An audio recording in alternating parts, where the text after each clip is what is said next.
I spent a lot of time building small P classes in the garage at home, to the point where I sort of spent so much time doing it. The teachers at school sort of gave me an option. It was either sort of focus on school or really go and do something else. Oh, I mean, I just left school wanting to build boats. I mean, that was it. I woke up one morning just figuring that I needed to have a career path. I'd grown up with my two sons, things were great, but I knew I needed to follow a career path. Yachties have got involved in starting up businesses, developing products in the absence of those products being available. So it's the Yachties that are leading the innovation. They've always led the innovation, and in our business they continue to do so. Employed my first 2 employees in 1985. Because there was only a couple of staff, it wasn't that bad, but you then had to focus on running staff as well as keeping the quality of boats up. One of the things with the business expanding and growing, I mean, we've sort of gone from a situation in Beach Haven where we sort of had 25 people to we've been as high as 150.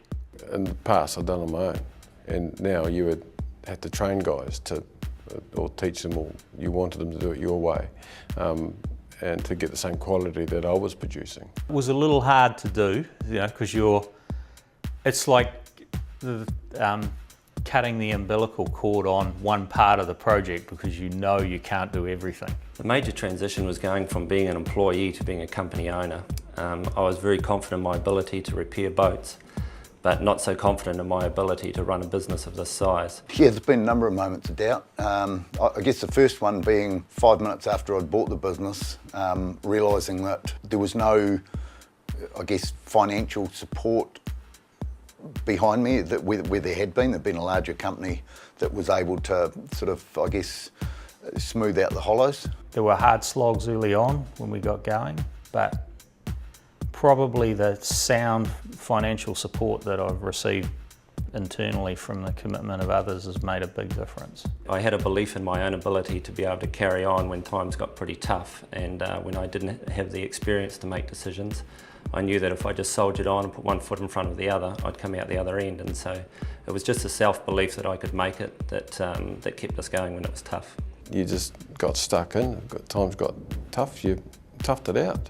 So if you were running a bit behind, you just toughed it out and worked late, and that's what you did. I don't have all the answers myself. I mean, we draw upon ourselves as a management team. You know, not having the next job signed up, and the deposit in the bank and aluminium turning in the door and staff starting to work on it meant that we were pretty early on losing money. The focus was on to get those 2 jobs, and probably to answer your question, the moment, you know, the feeling of doubt was if we don't get them, we're going to hit the wall. You've got to stand tall, you've got to focus ahead. Never think about what happened yesterday. Always look at how you can improve something or do something better. It was very much a sink or swim situation a lot of the time, where I had to make a decision that I was unexperienced in making.